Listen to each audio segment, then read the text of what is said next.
Narcissism describes both a psychological and a cultural condition. On the individual level, it denotes a personality disturbance, characterized by an exaggerated investment in one's image at the expense of the self. Narcissists are more concerned with how they appear than with what they feel. Indeed, they deny feelings that contradict the image they seek. Acting without feeling, narcissists tend to be seductive and manipulative, striving for power and control above all anything else. They are egotists, focused on their own interests, but lacking the true values of a self, namely self-expression, self-possession, dignity, and integrity. Narcissists lack a sense of self-derived from body feelings. Without a solid sense of self, they experience life as empty and meaningless.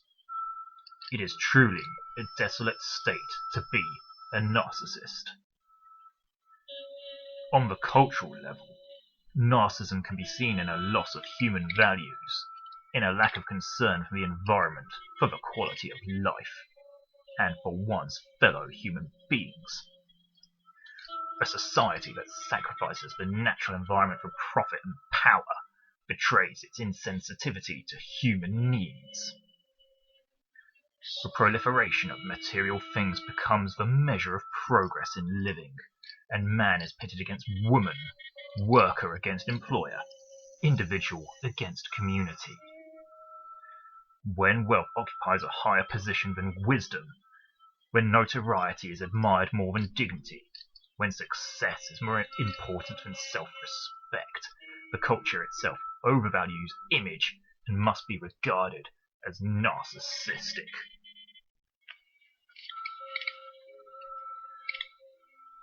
The narcissism of the individual parallels that of the culture.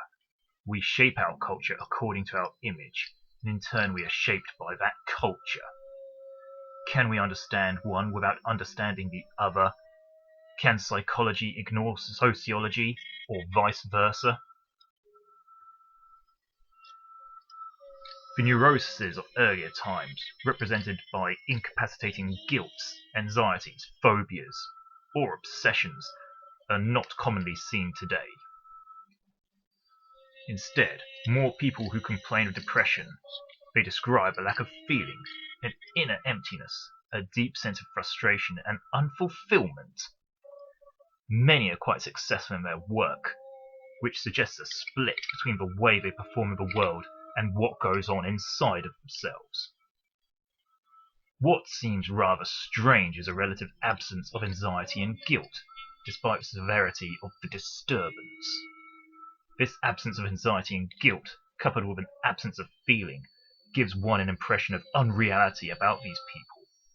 Their performance, socially, sexually, and in the work world, seems too efficient, too mechanical, too perfect to be considered human. They function more like machines. Narcissists can be identified by their lack of humanness. They don't feel the tragedy of a world threatened by a nuclear holocaust, nor do they feel the tragedy of a life spent trying to prove their worth to an uncaring, unsympathetic world. When the narcissistic mask of superiority and specialness breaks down, allowing the sense of loss and sadness to become conscious, it is often too late. One man, the head of a large company, was told that he had terminal cancer. Faced with the loss of life, he discovered what life was.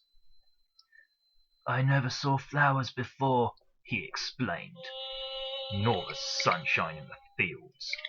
I spent my life trying to prove to my dad that I was a success. Love had no place in my life." For the first time in his adult life, this man was able to cry. Narcissism denotes a degree of unreality in the individual and in the culture. Unreality is not just neurotic, it verges on the psychotic. There is something crazy about a pattern of behavior that places the achievement of success above the need to love, and in turn, be loved. There is something crazy about a person who is out of touch with the reality of his or her being, the body and its feelings. And there is something crazy about a culture that pollutes the air, the waters, and the earth in the name of a higher standard of living. But can a culture be considered insane? The idea is hardly an accepted concept in psychiatry. In general, insanity is seen as the mark of an individual who is out of touch with the reality of his or her culture. But the criterion, which has its validity, the successful narcissist is far from insane. Unless, of course, there is some insanity in that culture.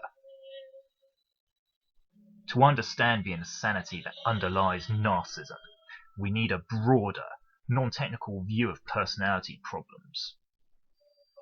When we say that the noise in New York City, for example, is enough to drive one crazy, we are speaking in a language that is real, human, and meaningful. Psychologists call this discursive psychological critical. When we describe someone as a little crazy, we are experiencing a truth not found in the psychiatric literature. Psychiatry would gain much if it broadened its concepts and understanding to include the experience of people expressed in their common everyday language. We need to understand the forces in the culture that create the problem and the factors in the human personality that predispose the individual to it, both internal mechanisms and systemic influences. We need to know what it is to be human if we are to avoid becoming narcissists. The key to therapy is understanding. Without understanding, no therapeutic approach or technique is meaningful or effective on a deep level. At most, it will only be considered cosmetic, and ergo, fake. Only with understanding can one offer real help. All patients are desperate for someone who will understand them. As children, they were not understood by their parents. They were not seen as individuals with feelings nor treated with respect for their humanity. No therapist who fails to see the pain in his or her patients, to sense their fears, and to know the intensity of their struggle to guard their sanity in a home situation that could drive one crazy, can effectively help patients work through their narcissistic disorders.